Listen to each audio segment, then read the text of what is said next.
Assalamualaikum warahmatullahi wabarakatuh. Kembali lagi dengan Ricky Mualaf Channel. Di sini saya akan memberikan informasi tentang Islam.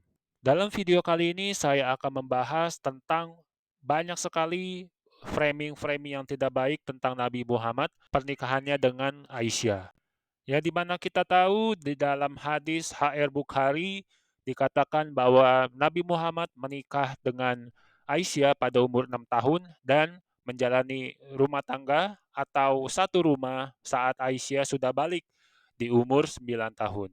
Tetapi masalah ini ternyata menjadi persoalan yang sangat besar di kalangan orang Kristen atau non-Muslim. Mereka mengatakan kalau Nabi Muhammad itu mempunyai penyakit yang namanya pedofilia.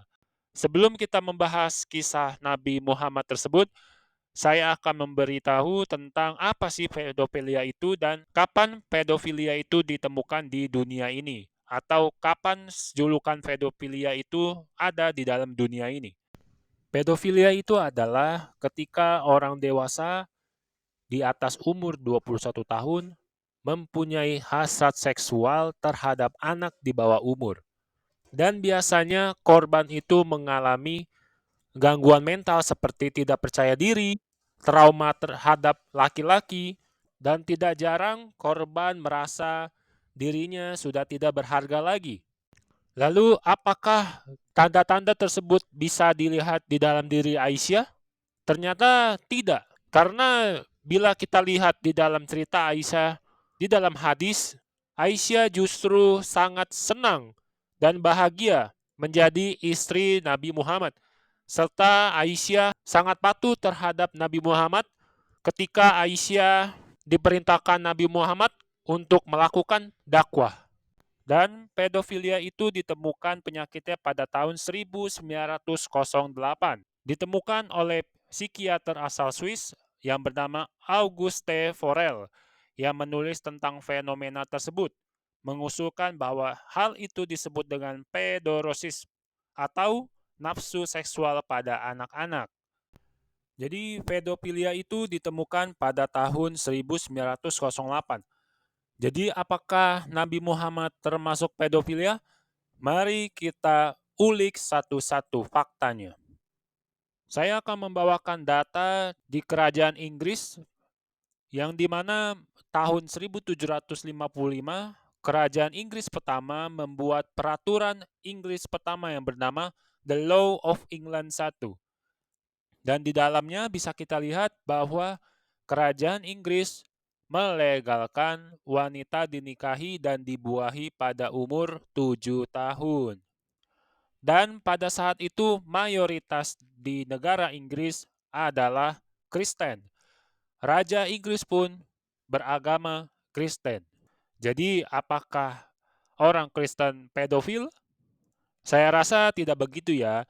Karena zaman dulu tidak bisa disamakan dengan peraturan zaman sekarang. Jikalau data masih kurang, saya masih mempunyai data lain, yaitu pada tahun 1855 di Amerika Serikat dalam peraturan Delaware sama juga melegalkan wanita usia umur 7 tahun untuk dinikahi dan dibuahi.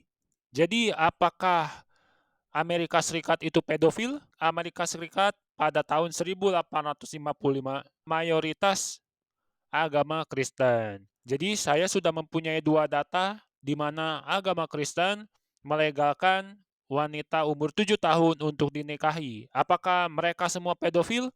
Tentu tidak, karena berbeda zaman dengan zaman sekarang.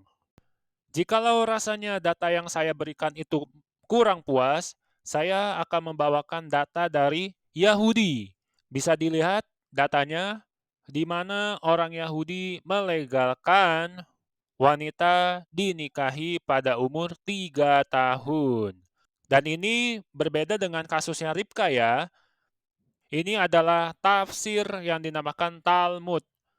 Jadi apakah orang Yahudi zaman dulu dibilang pedofil?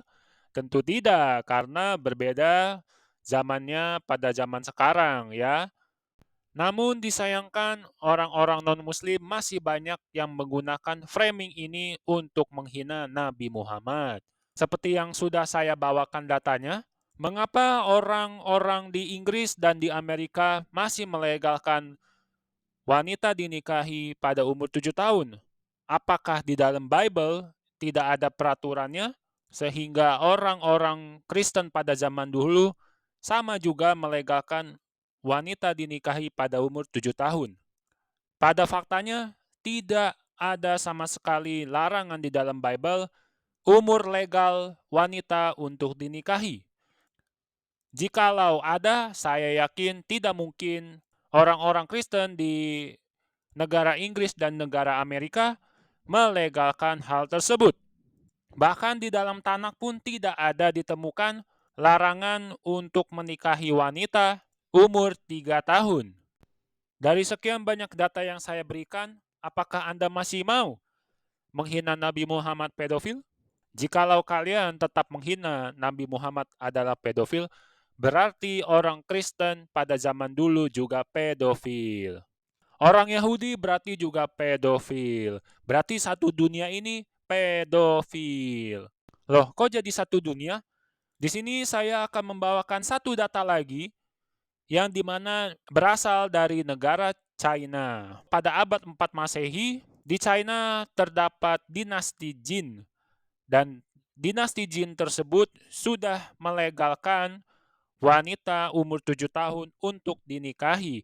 Tetapi sama polanya sama seperti Nabi Muhammad, wanitanya dinikahkan tetapi boleh satu rumah saat wanita tersebut berumur 9 sampai 12 tahun. Berarti apakah orang China dulu pedofil juga? Tidak seperti itu ya kawan-kawan. Marilah bijak menggunakan data, marilah bijak menjadi manusia. Jadi apakah kalian tetap mau mengejek Nabi Muhammad? Jikalau kalian tetap mengejek Nabi Muhammad seorang pedofil, berarti kalian tidak mempunyai ilmu dan kalian tidak pernah belajar sejarah. Dan kalian mungkin hanya Islam fobia saja ya kawan-kawan. Padahal Nabi Muhammad selalu mengajarkan di dalam Al-Quran maupun di hadis tentang perilaku yang sangat baik. Baik, semoga data yang saya berikan itu cukup memuaskan para teman-teman Islam maupun non-Muslim agar kita bisa menjadi lebih bijak untuk menilai sesuatu. Sebelumnya, terima kasih yang sudah menonton video ini. Mohon maaf jika ada salah-salah kata. Teruntuk umat Muslim yang nonton, jangan lupa untuk menyebarkan video ini. Jikalau kalian benar-benar cinta dengan Nabi Muhammad, kalian sayang dengan Nabi Muhammad, pakailah video saya untuk membantah para penghujat Nabi Muhammad yang masih mengatakan Nabi Muhammad itu pedofil. Sampai jumpa di video berikutnya.